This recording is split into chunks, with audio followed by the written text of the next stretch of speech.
Hey, welcome to this explainer. Let's map out the 5 crucial steps to secure your brilliant idea. Okay, let's dive right in. Got a brilliant idea but totally terrified someone might steal it? We're breaking it down into 5 steps: understand, search, draft, submit, and transition. First up, step 1. We gotta understand what a provisional patent actually is. Think of it like an insurance policy. You lock in a priority date without needing formal claims yet. It's basically a super cost-effective 12-month placeholder, way simpler than a full, complex, non-provisional application.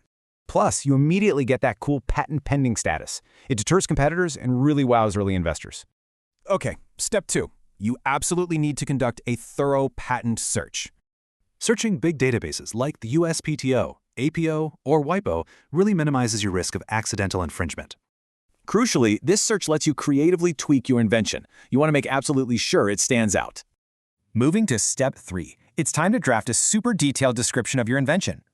Meticulously outline the problem, detail every single component, and show variations to highlight its versatility.